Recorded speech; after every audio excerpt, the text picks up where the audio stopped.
talked over the years. You've done a few significant changes to JT Barrett. And wondering, this job was coaching with John Myers,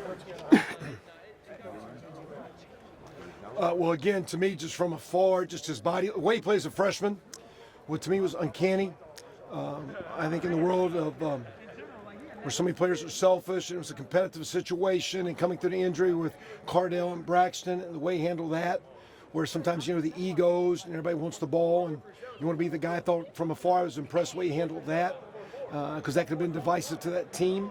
And again, last year playing against him early, I just always have loved his command presence. Now that I'm here, and you see more about him, but what he does, he affects the position, because it has a strong effect on Joe, has a strong effect on the young guys with Dwayne and Tate, has a strong effect on me.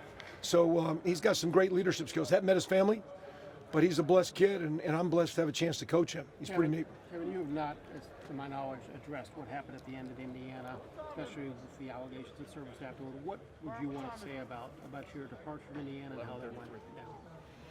Well, again, I think, the athletic department, athletic director, those guys made their decision. And from there, the comments were made, and we just go back to how much we loved being there and loved our players. Didn't have a chance to kind of see those guys off. Did a great job, I think, recruiting and developing those guys. Where our team had battled and played and had a lot of success. We had a great deal of academic success, had a great deal of off-the-field success. Had a phenomenal amount of message. I got a message from a kid the other night. Was going through a situation, just said, hey, man, I appreciate everything you did. You made me tough as nails. I love you. And at the same time, you move on. You wish those guys well because they're your guys. And it was a great time. It was great for our family. But now we're here. And you're blessed to be at one of the great programs with great players and great leadership. I know a lot about Columbus. It'll be a great town to continue to live. We enjoyed our 6 years and raised some kids, and some kids are going to college there.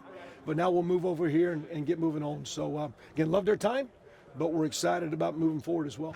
Coach, what was your relationship that you intimidated the athletic trainers there? What's your reaction to that? Excuse me? Some of your players at Indiana said that you intimidated the athletic trainers there. What's your reaction to that? Again, I don't think our team and program that was considered, I think, the worst program in college football to have the kind of success it had if it wasn't full of love, energy, commitment, unity, and that's why our team competed so well. So no more than said, you kind of see the way our team had played, you see the way our players had moved on and been successful, and now you see what we're doing here.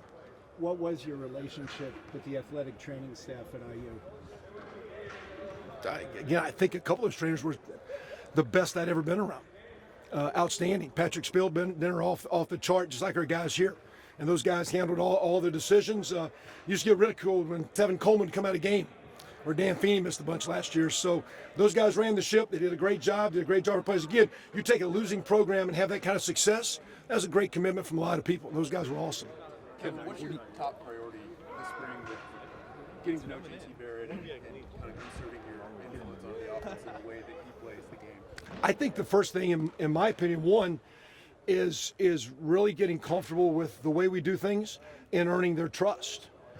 Because again, you can always tweak a scheme or an attitude, but like I say, for the players we've been around and what we've done in the past, the first thing you have to do is connect with kids, and to get those guys to play together and play hard and play as a unit. So the first thing I do with JT is one, you got one of the best players in the country every day. You got to bring your best every day.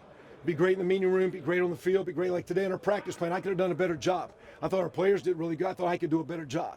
And as we go through, it's going to be, again, my ability to connect with our staff, my ability to connect with the players, and we have our units, but as a coordinator, like, how do you get those guys to play together? And so working with JT means you got to bring it every day in a high end. Kevin, I don't mean this is a slight to the talent you had at Indiana. You had quite a few NFL players there, but what you inherit now, I imagine on paper, looks a lot more appealing in terms of the personnel. Does that get you, as a coordinator, more excited or open up things that you could do that you couldn't have done the last couple of years? Well, again, we've got high talent here, but the talent we had over there was really good too because we recruited and developed it. What we did in the weight room, what we did off the field, what we did in practice. So we had, I think we said last 2 years, the most amount of all conference players and the most guys going to the pros and the most guys in it. So you can talk about talent, but it's also getting guys to play. And I mean, shoot, a year ago, we're the best offense in the Big Ten at a place you say has no talent. And a place that's what I'm saying. I mean, it was, and talent doesn't win. It's the ability to play together. And that's what I'm saying. Like my ability to connect with JT, or not, it's Coach Day's ability to connect with JT, and then my ability to take that and Coach Stud and Tony Alford, what Coach Alford and Coach Smith does, and then bring those groups together to play as an offense. And I think that was one of our strengths over there, is to get a bunch of individuals to come in and play as a group. And that was the thing I think we're most proud of what we did over there. And over here, that's going to be the challenge. We've been really good on offense. There's a lot of individual players, but it's the ability offensively to collectively bring it all together. And that's what we're going to work hard to do. So Indiana and Ohio State were 1 and 2 2 years ago in offense, and you put those. If you guys were 1 and 2 in scoring, Indiana and Ohio State 2 years ago. If you put those together, I mean, what does that mean? That you guys are just far and away ahead of the Big Ten then? No, because again, what you did in the past doesn't mean it's going to happen again. Again, to me, you start with the ability to run the ball and be physical. You got to take care of the ball. You got to take care of the quarterback. You got to find ways to make those big plays. You got to find ways to score, and then you got to do it week after week in what's getting to be probably the best bracket in college football. And to sit here and say we got a lot of answers, we don't. Our thing is to one, take what's been the best offense in college football, bring in, quote, an idea, but really just observe and see how we do things. And like Coach said the other day, and he said to me from the start, this is Ohio State offense, and how can we make it better? And we don't make it better with change. Change is change. It's the ability to, again, me as the leader of the coaches, get those guys on the same page, take it to the players, get those guys on the same page, play as units, play week after week after week in social media where there's so many comments and egos and parents and influences getting away. How do you become a great team and a team player? So how do you take all this talent and flush the talent side and become a team? And that's what'll be hard to do. What connection did your departure from Purdue have with what some of the players say was your treatment of them? Again, we wouldn't be here doing this job if those things were true. So, again, anyone can have an opinion. I know the Department of Air looked into everything. I know this school's looked into everything. I know we're very, very comfortable with what we're doing, where we're at, and we're excited to move forward. What was your thought about that investigation?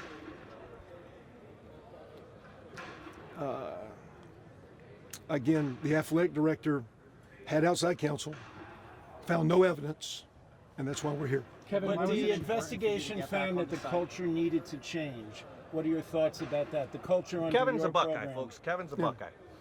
Hey, that's the athletic director. He made that call, and we appreciate that. We appreciate the opportunity to give us to coach there. We appreciate the opportunity to coach those kids. I'm very grateful for those kids and what they gave our family, and appreciative of all their comments moving forward. And at the same time, we're excited to be here and coaching these cats and do what we can. Kevin, how will you change it all as a coach or in relating to players? Is there anything from Indiana that you felt like you needed to switch anything up? I think like we tell our players every day, you're always, as a coach and player, you're trying to get better. I just told our guys earlier today that you know, as soon as I just said our last thing here is we're getting out of here. We've had a couple of good days. We need a good day tomorrow. We'll come to the weight room. We'll watch tape, and I go, if today was my last day coaching, I hope it was the best it could be. If today was my last day with my wife and kids, I hope it's the best it could be. Because as you go through every day, you're trying to get better. So I've never had a day as a coach I was not trying to get better. I think as a coach, you're always self-evaluating yourself. In relationships, we've had unbelievable relationships and love. That program was built of love and respect and playing hard, and that's why what the talent that wasn't there, that most people consider the worst program in the Big Ten, right now I just saw today is considered one of the better programs in the Big Ten East. And that's a credit to those kids and what they did. And I appreciate and love them, and I wish them nothing but the best. At the same time, I'm excited about this crowd and these cats and work with these guys and see what we can accomplish here. What's been the adjustment for you going from a head coach to now? The real adjustment has been, to me, just Coach Myers, his passion and energy and direction every day is at another level. And you're on point. And I just feel like as a coach every day, like he demands, quote, my best every day. And he doesn't demand it from JT, he demands it from every person in our organization across the board. And I think that's why, there's tradition here, there's talent here, there's resources, but there's also a standard that is the highest standard that I've been a part of. And you have to take care of yourself to have the energy and the concentration you need to bring, quote, high-end work, whether it be recruiting, whether it be working with your players. You're responsible for your players. Ultimately, I'm responsible also for the offense. And it's an awesome obligation he puts on you.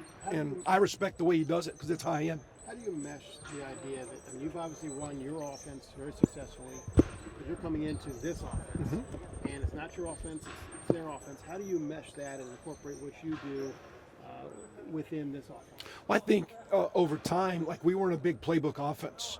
We've been in a lot of places. We evolved over time. At Northwestern, we had a great evolution. Some things we had to do to give our kids a chance to be successful. I got hired at Oklahoma because of some of those things. But with injuries to Jason White, our plan changed. Adrian Peterson showed up, our plan changed. Sam Bradford showed up, our plan changed. We went to Indiana, the plan changed. Each year was different. We had quarterback injuries one year. Lost our starting quarterback, our backup in third. We were a running team with Tevin Coleman. You guys saw him here. Next year with Nate Sudfeld, we're the best passing team. Every year we change. So I'm kind of used to change. I have core values in offensive football that parallel almost exactly word for word verbatim to what Coach Meyer believes. So the first adjustment is not an adjustment because we're on the same page as far as how you want to run the offense. Maybe the language is different, maybe things you emphasize. As I continue to learn and grow that, in time maybe we enhance. But right now we're kind of running our stuff and again running with some great players. Kevin, why was it important for you to get back on the sidelines this year?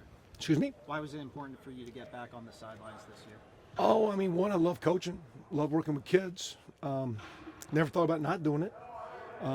Grateful for the opportunity, blessed for the opportunity, and grateful to Coach Meyer for reaching out and for Mr. Smith and the coaches and players embracing me. But at the same time, it kind of happened quick. I wasn't planning on. I'm kind of a ball coach. I wasn't planning on ever not coaching, and it's just kind of what I do. And I don't know if I'm good at it, but I have fun at it and enjoy what we do. What effect on you, Coach? Your offense. Can you just speak to the influences that have gone into Last helping question shape right there. your offensive philosophy? Excuse me? Can you speak to the influences that have gone into shaping your offensive philosophy? As a high school player, my high school coach, I think he won about 370 some games, an old school running guy. And split back veer, but it's run. We played 3 games in a row and never threw a pass. Had some great fundamentals. Matter of fact, I talked to my college coach 2 nights ago, my position coach, John Matsko, had a great influence. He's with the Carolina Panthers now. Called me up asking about Dan Feeney, our lineman there, and Pat Affline, and some guys we had here, and just we're talking a little bit, and talking about coaching. He was a big influence. Dick Crum, got a nice letter from Coach Crum the other day. He lives up in Northeast Ohio still, was my head coach at Carolina. Was very excited about me being over here. He was an influence. But the main influences were Randy Walker, who coached me at Mineville, Ohio, how to coached our coaches, gave me a chance to run an offense and working with Sean Payton over there and Ken Zampese and all that, but it was Coach Walker. Kind of gave me a chance to fall on my face and make mistakes and learn and grow. And, I thought I was a really good coach when I was at Miami at Northwestern. I went to Oklahoma, and we had very good players, and I realized I wasn't a good coach because they were still making the same mistakes. And it caused you to really self-evaluate yourself and your ability to communicate, work in the meeting room, get those guys going. Bob Stoops was a huge influence. And I'm going to tell you something, in 2 months, Urban Meyer's been a big influence on what I'm about. So been very fortunate. I got, me, a lot of energy, a lot of juice. Believe it's a tough game that's played physical, but also believe it's a game that's exciting and full of energy. And every day you get to coach one of the greatest things in the world, someone's kid, and go out and play football. Like I say, we're happy to be here. I know you've moved on, but what would you say to those Indiana players who feel they were mistreated?